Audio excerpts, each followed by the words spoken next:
അല്ല ഞാൻ ചോദിക്കായിരിക്കുമായിരുന്നു, എടി നീ എങ്ങനെയാണ് ഈ സാധനം വളച്ചത്? പഴയ മറ്റേ റൈറ്റിങ്സ് ഇപ്പോഴും ഉണ്ടായിരിക്കും അല്ലേ? അപ്പം അങ്ങനെയാകുമ്പം ജോലിയിൽ പെർമനന്റ് ആകാം. ഇത് മൈൻഡാണ് ഇപ്പോഴും ഉടായിപ്പുകൾ. അനാവശ്യം പറയരുത് കേട്ടല്ലോ. നിനക്ക് സ്വഭാവം അറിയത്തില്ല. പണ്ട് അറിയാവുന്നതല്ലേ? അത് മാത്രമല്ല, അതെ നിനക്ക് പകരം വേറൊരു ഇതേപോലെ ചേർന്ന് ഇരുന്നതാ. നീ അവളടുത്ത് പോയി ചോദിച്ചു നോക്ക് അവൾ എങ്ങനെ ഇവിടുന്ന് പോയെന്ന്. ഉറപ്പായിട്ടും ഞാൻ അടുത്ത ആഴ്ച ഫ്ലൈറ്റ് പിടിച്ച് മുംബൈയിൽ പോയി ചോദിക്കാം. പോരെ? എന്റെ ക്ഷമയുടെ നെല്ലിപ്പലകളെ ഞാൻ ഇവിടെ നിൽക്കുക. നീ വെറുതെ എന്റെ സ്വഭാവം മാറ്റരുത്. ക്ഷമയുടെ നെല്ലിപ്പലകയോ താൻ നെല്ലിയാമ്പതിയിലോ എവിടെയെന്ന് വെച്ച് പോടോ, എനിക്ക് വേറെ വർക്കുണ്ട്. ഈ വർത്താനം കേട്ടോണ്ടിരിക്കാനല്ല. ഈ ഫലം നിന്നെ ഏൽപ്പിച്ചെങ്കിൽ നീ തന്നെ കംപ്ലീറ്റ് ചെയ്താൽ മതി കേട്ടോ. ജെസ്സി, ഇത്രയ്ക്ക് അങ്ങോട്ട് പൊങ്ങണ്ട, മനസ്സിലായ? ഇത് അമൽ സാറാണ് നിന്നെ ഏൽപ്പിക്കാൻ പറഞ്ഞത്. ഓഹോ, അപ്പൊ പണി അവിടെ നിന്നാണല്ലേ? ഞാൻ അവിടെ പോയി സംസാരിച്ചോളാം. അതാണല്ല, നിങ്ങൾ ഈ കാമുകനും ഞാനത് നിൽക്കണത്. കാമുകൻ നിന്റെ എന്റെ കാമുകനാണ്. അത് ശരി, വട്ട് കേസാണ്. അല്ല, ഇതിപ്പോ ഇത്രയും പ്രശ്നമാക്കേണ്ട കാര്യം തോന്നുന്നു. അതിന്റെ ആവശ്യമൊന്നുമില്ല. സാർ, ഈ 2 വർക്കോട് ഒരുമിച്ച് എങ്ങനെ ചെയ്യുന്ന?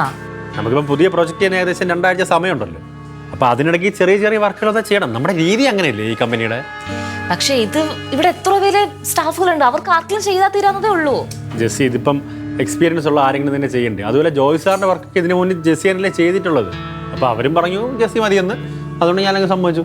അല്ലാതെ ഇതിനോട് ഇനിയിപ്പോൾ പുറത്തുനിന്ന് ആളെ വിളിക്കാൻ പറ്റൂ? ശരി സാർ. സാർ പുറത്തുനിന്ന് ആളിന്ന് വിളിക്കണ്ട, ഞാൻ ചെയ്യാം.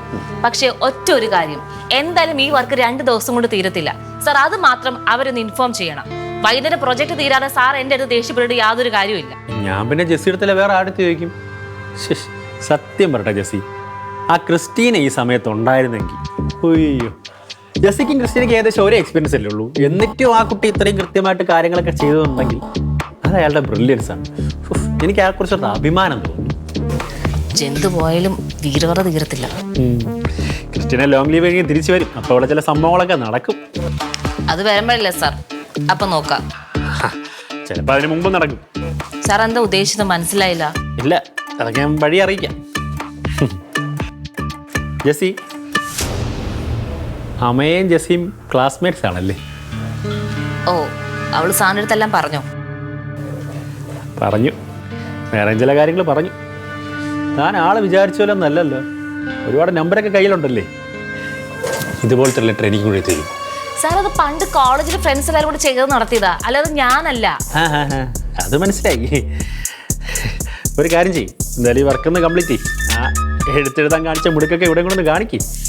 സർ പ്ലീസ്, എന്നെ ഒന്ന് മനസ്സിലാക്കുക. ഇത്രയും വർക്ക് എങ്ങനെ വൈകുന്നേരത്തുള്ളിൽ തീർക്കുക? നടക്കുമെന്ന് എനിക്ക് തോന്നുന്നില്ല. ജെസ്സി, ഒരു കാര്യം നമ്മൾ ചെയ്യണമെന്ന് വെച്ചാൽ നടക്കും. അതായത് ഫോർ എക്സാമ്പിൾ, നമ്മളിപ്പോൾ ഒരാളെ പറ്റിക്കണമെന്ന് ആത്മാർത്ഥമായിട്ട് വിചാരിച്ചില്ല, അത് നടക്കൂലേ? പറ്റും, പറ്റിച്ചിട്ടുണ്ട്, പറ്റിക്കപ്പെട്ടിട്ടുണ്ട്.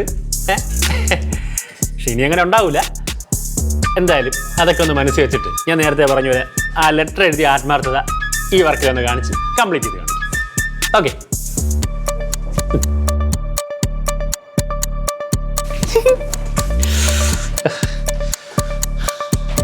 ശ്രീനി സാറിൻ്റെ ആളായിപ്പോയി.